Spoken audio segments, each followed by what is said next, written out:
This time check is brought to you by Suneri Bank. It's 3 p.m. सुनहरी bank, बैंकारी से कहीं आगे।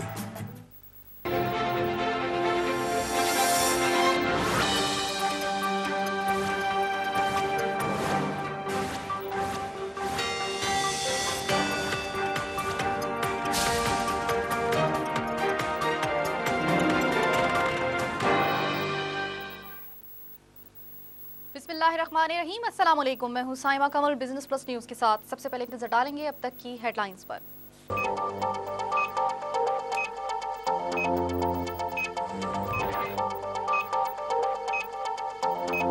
सियासत के लिए मुल्की मफाद दांव पर न लगाया जाए। IPPs ना होती तो बिजली की सूरत हाल मजीद संगीन होती। वजीर आजम।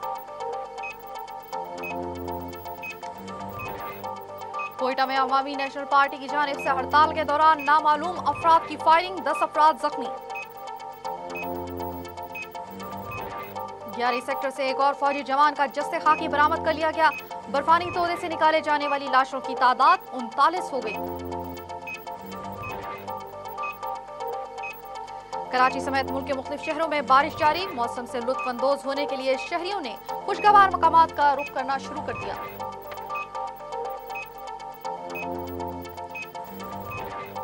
गैस लोड मैनेजमेंट के तहत सिंध भर में सुबह 9 बजे से 24 घंटों के लिए CNG स्टेशन बंद।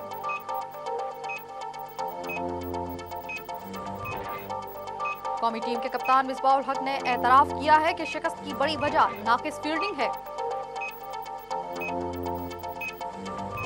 और अफगानिस्तान के सूबे समनगान में शादी की तकरीब के दौरान खुदकुश धमाका, 22 अफराद हलाक, 100 से जायद जख्मी।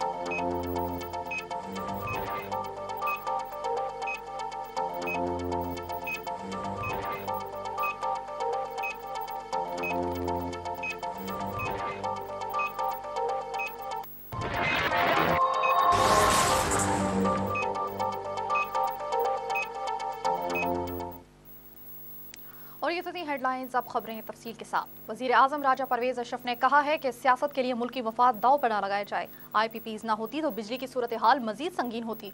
बशाम में खान ख्वाड़ बिजली घर के इफ्तिताह के बाद तकरीब से खिताब करते हुए वजीर आजम ने कहा कि हमारे पास मतलूबा मिकदार में बिजली नहीं, बिजली का बहरान है। IPPs मनसूबों पर तनकीद के बाद सरमायाकार भाग गए। हुकूमत बिजली की पैदावारी मनसूबों पर खुसूसी तवज्जो दे रही है। वज़ीर आज़म का मजीद कहना था कि खुद को फिलोसफर कहने वालों ने अवाम के मफाद के लिए कोई काम नहीं किया।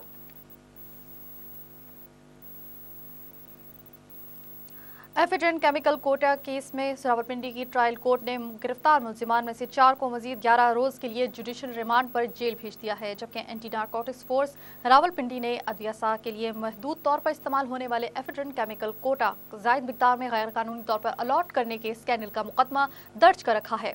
इस केस में MNA अली मूसा गिलानी, वफाकी वजीर मखदूम शहाबुद्दीन को भी बतौर मुलजिम शामिल किया गया है। कोयटा में नामालूम अफराद की फायरिंग के नतीजे में 10 अफराद शदीद जख्मी हो गए हैं, जबकि पुलिस के मुताबिक कोयटा में अवामी नेशनल पार्टी की जानिब से कोयटा में गुज़श्ता रोज कचलाक के इलाके में बम धमाके के वाक़े के खिलाफ हड़ताल की जा रही थी।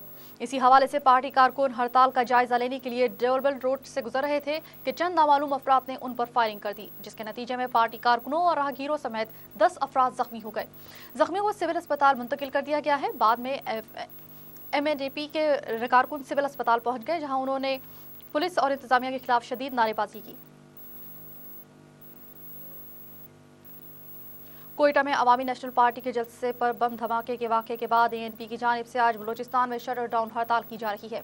दूसरी जानिब कचलाक बम धमाके का मुकदमा न्यू कचलाक थाने में दर्ज कर लिया गया है, तहम कोई गिरफ्तारी ताहाल अमल में नहीं लाई गई। पुलिस के मुताबिक न्यू कचलाक थाने में मुकदमा एडिशनल SHO मोहम्मद जावेद की मुद्दत में दर्ज किया गया है। मुकदमा कत्ल, इक़दाम कत्ल, इंसदाद दहशतगर्दी और धमाका खेज मवाद की दिफात के तहत दर्ज किया गया है, तहम वाक़े में कोई गिरफ्तारी ताहाल अमल में नहीं लाई गई। ग्यारी सेक्टर में जारी सर्च ऑपरेशन के दौरान ग्लेशियर के मलबे से एक और फौजी जवान की लाश निकाली गई है और साने है ग्यारी में दब जाने वाले जवानों में से अब तक निकाले जाने वाली लाशों की तादाद 39 हो गई है। सराय के मुताबिक ग्यारी सेक्टर से निकाले जाने वाली लाश को शिनाख्त के लिए गोमा मिलिट्री हॉस्पिटल मुंतकिल कर दिया गया है। अब तक ग्लेशियर के मलबे से 39 लाशें निकाली जा चुकी हैं। इससे कबल जुमे की रात भी ग्यारी सेक्टर में सर्च ऑपरेशन के दौरान 3 लाशें निकाली गई थी, जबकि ISPR के मुताबिक मलबे में दबे मजीद 10 फौशहदा की लाशों की तलाश ताहाल जारी है।